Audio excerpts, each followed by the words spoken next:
बिस्मिल्लाहिर्रहमानिर्रहीम। अस्सलामुअलैकुम रहमतुल्लाहि व बरकातुहू। लाखों करोड़ों दरूद सलाम नबी करीम सल्लल्लाहु अलैहि वसल्लम पर और आपकी आल पर। आज बेटा हम बात करेंगे करैक्टरिस्टिक जनरेटिंग फंक्शन और इसकी प्रॉपर्टीज़ पे। करैक्टरिस्टिक जनरेटिंग फंक्शन को हम डिनोट करते हैं फाई टी से, और ये फाई टी जो है ये एक्सपेक्टेड वैल्यू ऑफ ई की पावर योटा टी एक्स के इक्वल है। यहाँ पर टी जो है कोई भी रियल नंबर हो सकता है। अगर हमारा कंटिन्यूस रैंडम वेरिएबल है तो फिर इस सिचुएशन के अंदर हम करैक्टरिस्टिक जनरेटिंग फंक्शन को इस फार्मूले से ड्राइव करेंगे। अगर हमारा रैंडम वेरिएबल डिस्क्रीट है तो फिर इस सिचुएशन में हम करैक्टरिस्टिक जनरेटिंग फंक्शन को इस फार्मूले से ड्राइव करेंगे। यहाँ पर हम डिस्क्रीट रैंडम वेरिएबल का करैक्टरिस्टिक जनरेटिंग फंक्शन जो है वो ड्राइव कर रहे हैं, तो हमने इसी को सॉल्व करना है। ई की पावर योटा टी एक्स जो है इसको हम ओपन करेंगे, और इसको ओपन करने के लिए हम ये हवाला जो है ये यूज़ कर रहे हैं। ई की पावर एक्स जो है ये इस सीरीज़ के इक्वल है। अगर हम इस सीरीज़ में x की जगह पर योटा टी एक्स लिख दें तो फिर हमारे पास इसकी कीमत जो है ये आ जाएगी। तो यहाँ पर x की जगह योटा टी एक्स लिखने से हमारे पास ये फॉर्म जो है ये बिल्डअप होगी। ये योटा टी एक्स की होल पावर ज़ीरो जो है ये 1 है, क्योंकि किसी भी चीज़ की पावर ज़ीरो होगी तो वो 1 है। ज़ीरो का फैक्टोरियल भी 1 है। ये समेशन आप अप्लाई करेंगे और इधर से ये जो प्रोबेबिलिटी है इसको आप इससे मल्टीप्लाई करेंगे, ये फॉर्म आपको नज़र आएगी। अयोटा टी जो है ये मैंने बाहर निकाल लिया ओवर 1 का फैक्टोरियल। यहाँ से x जो है इसके ऊपर हमने समेशन अप्लाई की और इधर से प्रोबेबिलिटी से मल्टीप्लाई कर लिया x को, ये फॉर्म बन गई। सिमिलर पैटर्न अयोटा टी की होल पावर 2 ओवर 2 का फैक्टोरियल, ये हमने बाहर निकाल लिया एक्स स्क्वायर के साथ समेशन और इधर से प्रोबेबिलिटी जो है ये मल्टीप्लाई की, तो ये फॉर्म हमारे पास आ जाएगी। टोटल प्रोबेबिलिटी जो है ये बेटा 1 होती है, तो यहाँ पर हम लिख सकते हैं 1। ये हमारे पास एक्सपेक्टेड वैल्यू ऑफ x का फार्मूला है। इस एक्सपेक्टेड वैल्यू ऑफ x को हम m1 भी लिख सकते हैं, यानी first moment about origin. Similar pattern ये हमारे पास expected value of x square का फार्मूला है, तो इसको हम कैपिटल M2 भी लिख सकते हैं, second moment about origin. Similar pattern जो अगली टर्म है वहाँ पर हम M3 लिखेंगे एंड सो ऑन। इस सारी सीरीज़ को अगर हम बंद कर दें तो इस फॉर्म में हम इसे क्लोज कर सकते हैं। यहाँ पर r की जगह आप 0 लिख के देखें, ये 1 नज़र आएगा। r की जगह पर 1 लिखेंगे तो ये फॉर्म नज़र आएगी। r की जगह पर आप 2 लिखें तो ये, r की जगह 3 लिखें तो ये फॉर्म नज़र आ जाएगी। सिमिलर पैटर्न r की वैल्यू चेंज करते जाएं, ये सीरीज़ जो है ये आपको खुलती हुई नज़र आ जाएगी। अब हम बात करते हैं प्रॉपर्टीज़ पे, यानी करैक्टरिस्टिक जनरेटिंग फंक्शन की जो प्रॉपर्टीज़ हैं। सबसे पहली प्रॉपर्टी ये है कि जो करैक्टरिस्टिक जनरेटिंग फंक्शन है वो 1 के इक्वल है अगर इसमें हम t की जगह 0 रख दें। तो बाय डेफिनेशन जो CGF है वो हमारे पास इस फार्मूले के इक्वल है, यानी इस फार्मूले से हम इसे ड्राइव करते हैं। तो ये जो करैक्टरिस्टिक जनरेटिंग फंक्शन है ये एक्सपेक्टेड वैल्यू है ई की पावर अयोटा टी एक्स की, ये फॉर्म हमारे पास बनी हुई है। तो अगर हम यहाँ t की जगह 0 लिख दें तो t की जगह पर 0 लिखने से ये फॉर्म बनेगी। तो ये e की पावर 0 बनेगा, e की पावर 0 1 है, तो 1 की एक्सपेक्टेशन जो है वो 1 ही होगा। ये हमारे पास पहला जो प्रूफ है ये डिज़ाइन होगा। नेक्स्ट है कि जो करैक्टरिस्टिक जनरेटिंग फंक्शन है इसका मॉड जो है लेस देन इक्वल टू 1 के इक्वल है, ये अब हमने प्रूव करना है। तो बाय डेफिनेशन जो CGF है करैक्टरिस्टिक जनरेटिंग फंक्शन है वो हमारे पास इस फार्मूले से ड्राइव होगा। इस फार्मूले को यूटिलाइज करते हुए हम मॉड जो है वो अप्लाई कर लेते हैं। यहाँ पर मॉड अप्लाई किया, यहाँ पर भी हमने मॉड अप्लाई किया, इस पर भी मॉड हम अप्लाई कर सकते हैं। तो ये फॉर्म जो है आफ्टर अप्लाइंग मॉड, ये फॉर्म जो है ये बन गई। इसकी जगह पर हम इसके ऊपर मॉड अप्लाई करके भी लिख सकते हैं। तो जो प्रॉपर्टीज़ हैं पीडीएफ की वो हमारे पास ये 3 हैं, यानी किसी भी पीडीएफ के प्रॉपर होने के लिए ये बेहद ज़रूरी है कि वो इन तीनों प्रॉपर्टीज़ को फुलफ़िल करे।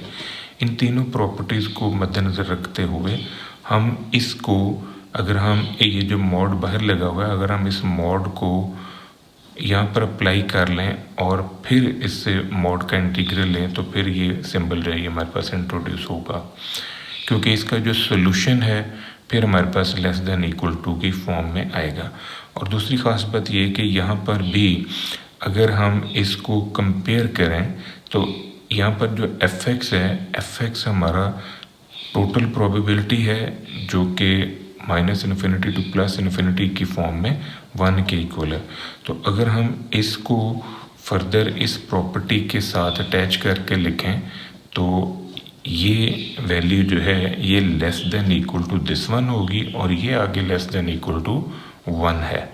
तो यही चीज़ जो है ये हमने प्रूव करनी थी कि जो ये करैक्टरिस्टिक जनरेटिंग फंक्शन का ये मॉड है ये एट द एंड हमारे पास जो है 1 से छोटा है या 1 के बराबर है। नेक्स्ट है कि जो करैक्टरिस्टिक जनरेटिंग फंक्शन है ये कॉन्जुगेट है, यानी अगर आप इसका कॉन्जुगेट लेंगे तो ये बनेगा और अगर आप इसका कॉन्जुगेट लेंगे तो ये बन जाएगा। तो ये हमारे पास जो CGF है उसको हमने प्रूव करना है कि ये इसका जो कॉन्जुगेट है वो इसके इक्वल आ रहा है। तो करैक्टरिस्टिक जनरेटिंग फंक्शन जो है basically expected value of e⁻iota⁡ के इक्वल है। हमने दोनों तरफ जो है वो कॉन्जुगेट अप्लाई किया। अब कॉन्जुगेट का कॉन्सेप्ट आपने इस हवाले से यूज़ करना है। अगर हम कॉम्प्लेक्स नंबर में काम कर रहे हो तो z हमारे पास है a + iota_b, इसके ऊपर जब हम कॉन्जुगेट अप्लाई करेंगे तो iota की वजह से ये माइनस होगा। सिमिलर पैटर्न जब हम यहाँ पर कॉन्जुगेट अप्लाई करेंगे तो ये iota की वजह से इसको हम लिखेंगे e⁻iota⁡. तो ये हमारे पास CGF ही है जो कि -t की सूरत में है, क्योंकि ये वाला जो है ये +t की सूरत में है और ये वाला जो है ये -t की सूरत में है। अब हमने नंबर 4 प्रॉपर्टी को प्रूव करना है और इसमें हम ये शो करना चाहते हैं कि ये जो CGF है, CGF फॉर Cx, ये इसके इक्वल है। तो बाय डेफिनेशन जो करैक्टरिस्टिक जनरेटिंग फंक्शन है वो हमारे पास इसके इक्वल है, एक्सपेक्टेड वैल्यू ऑफ e⁻iota⁡. तो यहाँ अगर हम x की जगह पर Cx लिख दें तो x की जगह पर Cx लिखने से ये फॉर्म जो है ये बिल्डअप होगी। तो इस सारी को अगर हम फाई की फॉर्म में लिखना चाहें तो ये φx_ct के इक्वल है, यानी जिधर हमने खाली t लिखा हुआ था वहाँ पर अब tc जो है वो आ जाएगा या ct आ जाएगा। नंबर 5 है कि अगर हमारा जो PDF है वो इवन फंक्शन है। इवन फंक्शन वो होता है कि अगर हम उस PDF के अंदर x की जगह पर -x रखें तो फिर से हमारे पास ओरिजिनल PDF जो है वो आ जाए। अगर ये इवन फंक्शन होल्ड करता है तो फिर ये इवन फंक्शन जो है इसकी मदद से हम ये कह सकते हैं कि ये जो करैक्टरिस्टिक जनरेटिंग फंक्शन है is also a real valued even function. अब हम इसको प्रूव करना चाहते हैं कि ये भी एक रियल वैल्यूड इवन फंक्शन है। तो इस वजह से यहाँ पर हमने ये लेट किया है, क्योंकि ये बाय डेफिनेशन ये CGF का हमारे पास फार्मूला है, इसको हमने यूज़ करना है। तो हम लेट करते हैं कि जो x है वो हमारे पास -y के इक्वल है। तो x की जगह पर अगर हम -y रखते हैं तो dx की जगह पर आ जाएगा -dy। अब यहाँ पर x की जगह पर -y लिखने से ये हमारे पास फॉर्म आ जाएगी e⁻iota⁡. और यहाँ पर भी x की जगह पर -y आ गया। ये जो dx है इसकी जगह पर भी हमने वैल्यू जो है ना वो चेंज की। तो अब ये सारा पुटअप करने से जो हमारे पास फॉर्म बिल्डअप होगी नेक्स्ट वो ये आ रही है। यहाँ पर जो dy है, ये जो dx है इस यहाँ पर भी -7 आ रहा है। उसकी रीज़न ये कि डी एक्स की जो वैल्यू है वो हमने रखनी है ये माइनस डी वाई, तो ये माइनस जो है ये साथ है। अब हम फंक्शन में से अगर माइनस को बाहर निकालना चाहें, यानी ये सारे में अगर हम रिवर्स करना चाहें, तो इसको जब हम रिवर्स फॉर्म में लेके आएंगे तो फिर इसमें वही चीज़ जो है दोबारा नज़र आ जाएगी, यानी माइनस जो है अगर सारों में हम एलिमिनेट कर दें अकॉर्डिंग टू प्रॉपर्टी के फंक्शन जो है वो हमारा इवन है। इवन फंक्शन की प्रॉपर्टी क्या है कि इवन फंक्शन में अगर हम फंक्शन के अंदर वेरिएबल की जगह पर यानी x की जगह पर माइनस एक्स रखेंगे तो फिर से हमारे पास वही फंक्शन जो है वो आना चाहिए। तो चूंकि हमने ये ज्यूम किया हुआ है कि ये एक इवन फंक्शन है, इस वजह से ये प्रॉपर्टी जो है ये हमारी होल्ड कर जाएगी। नेक्स्ट है नंबर 6। अब नंबर 6 में कि अगर दो हमारे पास इंडिपेंडेंट रैंडम वेरिएबल्स हैं x1 और x2, तो फिर इन दोनों को सम अप करके हमने एक नया वेरिएबल बनाया x1 प्लस x2, और ये जो न्यू वेरिएबल हमने बनाया है इसका जो कैरेक्टरिस्टिक जनरेटिंग फंक्शन है वो इन दोनों रैंडम वेरिएबल के कैरेक्टरिस्टिक फंक्शन के प्रोडक्ट के इक्वल है। ये हमने अब प्रूव करना है। तो बाय डेफिनेशन जो कैरेक्टरिस्टिक जनरेटिंग फंक्शन का जनरल फार्मूला वो हमारे पास ये है। यहाँ पर हम x की जगह पर x1 प्लस x2 रखेंगे, तो यहाँ x की जगह पर x1 प्लस x2 रखा, यहाँ पर x की जगह पर x1 प्लस x2 रखा। इसको हम अंदर मल्टीप्लाई करेंगे, ये फॉर्म जो है ये हमारे पास आ जाएगी।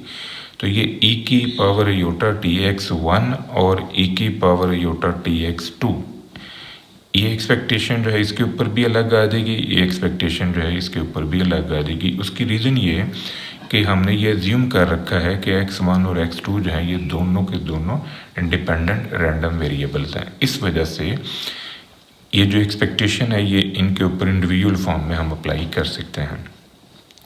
जब हम इस एक्सपेक्टेशन को इंडिविजुअल फॉर्म में अप्लाई करेंगे तो ये फॉर्म हमारे पास बिल्डअप होगी। ये कैरेक्टरिस्टिक जनरेटिंग फंक्शन है x1 का और ये कैरेक्टरिस्टिक जनरेटिंग फंक्शन है x2 का।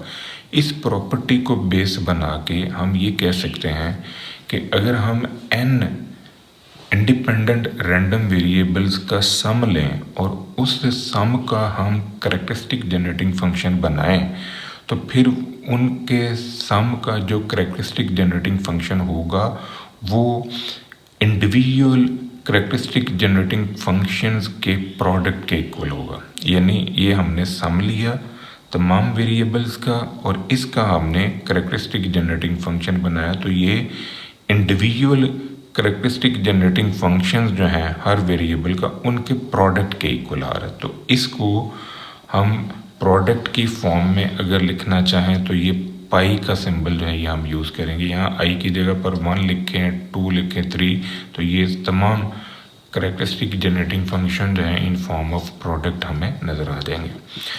नंबर 7 है कि अगर हमारा रैंडम वेरिएबल y जो है x प्लस माइनस ए ओवर h के इक्वल है, तो फिर हमने शो करना है कि ये जो रैंडम वेरिएबल y है इसका कैरेक्टरिस्टिक जनरेटिंग फंक्शन जो है वो इसके इक्वल आता है। बाय डेफिनेशन जो हमारे पास है कैरेक्टरिस्टिक जनरेटिंग फंक्शन है फॉर रैंडम वेरिएबल y वो ये है। तो यहाँ y की जगह पर हम ये कीमत जो है ये रख सकते हैं। योटा t को x के साथ, योटा t को a के साथ मल्टीप्लाई करें और बाहर से ये जो h है इसको भी आपने यूज़ करना है। तो जब हम इसको अंदर मल्टीप्लाई करके सॉल्व करेंगे तो हमारे पास ये फॉर्म जो है ये बन जाएगी। ये iota T X over H, iota T A over H plus minus के साथ, ये iota T A over H plus minus के साथ जो इसको मैं बाहर शिफ्ट कर लेता हूँ, क्योंकि ये ई की power iota T X H और ई की power plus minus iota A T over H जो है ये मैंने बाहर शिफ्ट कर लिया और x के साथ मैंने ये एक्सपेक्टेशन अप्लाई की। तो बाय डेफिनेशन जो हमारा CGF है जनरली उसको मद्देनज़र रखते हुए हम इसको फाई की फॉर्म में इस तरह लिख सकते हैं। अब जहाँ पर हमने t लिखा हुआ था, जो पहला कैरेक्टरिस्टिक जनरेटिंग फंक्शन हमने ड्राइव किया है, तो तो उसमें टी की जगह पर हम आयोटा टी ओवर एच लिख सकते हैं। तो ये आयोटा टी एच की whole power R over R का फैक्टोरियल इनटू एम आर। यहाँ पर आर की जगह 0, 1, 2, 3 रखते जाएं तो ये एक्सपेंड होगा फर्दर। नंबर 8 है, अगर x जो है ये हमारे पास कोई रैंडम वेरिएबल है विद CGF दिस वन, और एम आर जो है ये अर्थ मोमेंट अबाउट ओरिजिन के इक्वल है, तो फिर जो डेरिवेटिव बनेगा यानी इससे हमने ये रिलेशनशिप जो है ये ड्राइव करना है। ये रिलेशनशिप हमारे पास आएगा कि अगर हम अपने CGF को करैक्टरिस्टिक जनरेटिंग फंक्शन को डिफरेंशिएट करें आर टाइम, तो फिर ये रिलेशन जो है ये होल्ड होता है, और ये रिलेशन वहाँ होल्ड होता है जहाँ पर t जो है वो इक्वल टू 0 है। मोस्ट इम्पॉर्टेंट थ्योरम है ये, पेपर में आता है। जो बाय डेफिनेशन हमारे पास CGF है वो ये है, यानी ये जनरल फार्मूला हमने लिखा हुआ है for continuous random variable x के लिए करैक्टरिस्टिक जनरेटिंग फंक्शन का। इसको हम डिफरेंशिएट करते हैं r टाइम। जब हम इसे r टाइम डिफरेंशिएट करेंगे तो यहाँ पर हमने rth टाइम डेरिवेटिव लिया, ये फॉर्म आ गई। यहाँ पर भी हमने rth टाइम डेरिवेटिव जो है वो अप्लाई किया, तो इससे हमारे पास ये फॉर्म जो है ये बनी है। आपने ज़रा समझना है कि ये आयोटा x की पावर r कैसे आया, इसको आपने समझना है। ये नीचे मैंने इसका हवाला दिया है, आप नोटिस करें कि जब हम e की पावर आयोटा tx का डेरिवेटिव लेंगे तो e की पावर आयोटा tx पहले तो वैसे ही आएगा, उसके बाद फिर चूँकि हम इसको डिफरेंशिएट कर रहे हैं विद रिस्पेक्ट टू t, तो आयोटा x जो है ये एज ए कांस्टेंट यूज़ हो रहा है, तो आयोटा tx का जो डेरिवेटिव खुलेगा वो आयोटा x होगा। अब इसका जब हम फिर से डेरिवेटिव लेंगे, यानी इसको हम एक दफ़ा फिर डिफरेंशिएट करते हैं, तो इसको जब सेकंड टाइम डिफरेंशिएट करेंगे तो इसका जो सेकंड डेरिवेटिव बनेगा वो यहाँ से फिर आपको एक आयोटा x मिलेगा, तो वो पहले वाला आयोटा x और बाद वाला जो आयोटा x है वो मिलके आयोटा x का स्क्वायर बनाएंगे। सिमिलर पैटर्न जब हम इसको rth टाइम डिफरेंशिएट करेंगे तो यहाँ से फिर हमें आयोटा x मिलेगा, तो वो सारे आयोटा x मल्टीप्लाई होते होते अगर ये हमने सेकंड टाइम डिफरेंशियल लिया है, डेरिवेटिव लिया है, तो यहाँ पर स्क्वायर आया है। अगर हम थर्ड टाइम लेंगे तो इसकी पावर 3 होगी, अगर हम r टाइम लेंगे तो फिर आयोटा x की पावर r होगी। तो इसका जो rth डेरिवेटिव होगा वो e की power iota tx into iota x की पावर r के इक्वल है। अब ये जो हमने डेरिवेटिव अप्लाई किया यहाँ पर rth ऑर्डर डेरिवेटिव जब हमने अप्लाई किया तो इसका जो सोल्यूशन निकला वो ये है। अब इसको आपने थोड़ा सा सॉल्व करना है। यहाँ पर सॉल्व करने के लिए ये जो आयोटा है इसकी पावर r जो है इसको हम बाहर शिफ्ट कर लेते हैं। आप नोटिस करें कि आयोटा की पावर r जो है ये हमने बाहर शिफ्ट कर लिया। अब इसमें हम t की जगह पर 0 रखते हैं, क्योंकि ये रिक्वायरमेंट है, ये कंडीशन लगी हुई है कि ये प्रूव तब पॉसिबल होगा जब आप t की जगह पर 0 लेंगे। तो यहाँ पर आप 0 रखें, यहाँ पर 0 रखा, यहाँ पर आपने 0 रख दिया, तो यहाँ पर 0 रखने से ये फॉर्म जो है ये खुल गई। अब e की पावर आयोटा 0x मतलब e की पावर 0 है, तो e की पावर 0 जो है बेसिकली वो 1 के ही इक्वल बनता है। तो इसकी जो रिजल्टेंट फॉर्म होगी वो हमारे पास ये आ जाएगी। ये चीज़ जो है इतनी, इसको हम कह सकते हैं अर्थ मोमेंट अबाउट ओरिजिन, यानी ये हमारे पास बेसिकली एम आर के इक्वल है फॉर कंटिन्यूस रैंडम वेरिएबल। तो इसकी जगह पर हम ये एम आर लिख सकते हैं। अब ये जो हमने एम आर लिखा ये सारा कुछ जो है ये इसके इक्वल आ रहा है। तो यहाँ से आयोटा की पावर r जो है ये इधर मल्टीप्लाई हो रहा है, तो जब ये इस तरफ शिफ्ट होगा तो यहाँ पर ये डिवीजन में आ जाएगा, यानी ये 1 ओवर की फॉर्म में इस तरह लिखा जाएगा। तो यही चीज़ है जिसको हमने प्रूव करना था। तो ये हमने 0 के लिए प्रूव कर दिया। तो इसको अगर हम जनरल फॉर्म में लिख लें और फिर साथ में मेंशन कर दें कि t जो है वो 0 है, तो फिर ये फॉर्म जो है ये बनेगी, यानी करैक्टरिस्टिक जनरेटिंग फंक्शन t मैंने लिख दिया, यानी फाई टी लिख दिया तो साथ में ये इम्पोज कर दिया कि टी अगर ज़ीरो होगा तो फिर ये प्रॉपर्टी जो है ये होल्ड करेगी। नेक्स्ट है uniqueness theorem for characteristic generating function. CGF uniquely determine the distribution function. अब हमारे पास एक कंटिन्यूस रैंडम वेरिएबल x है जिसका कैरेक्टरिस्टिक जनरेटिंग फंक्शन इसके इक्वल है, एक रैंडम वेरिएबल y है जिसका कैरेक्टरिस्टिक जनरेटिंग फंक्शन इसके इक्वल है। अगर ये दोनों CGF जो हैं ये बराबर हैं तो डेफिनेटली इनके PDF भी बराबर हैं। उसकी रीज़न ये है कि ये तभी प्रॉपर्टीज़ दोनों होल्ड करेंगी अगर x और y जो है वो इंडिपेंडेंटली आइडेंटिकली डिस्ट्रीब्यूटेड होंगे। इसको हम IID कहते हैं, इंडिपेंडेंटली आइडेंटिकली डिस्ट्रीब्यूटेड होना।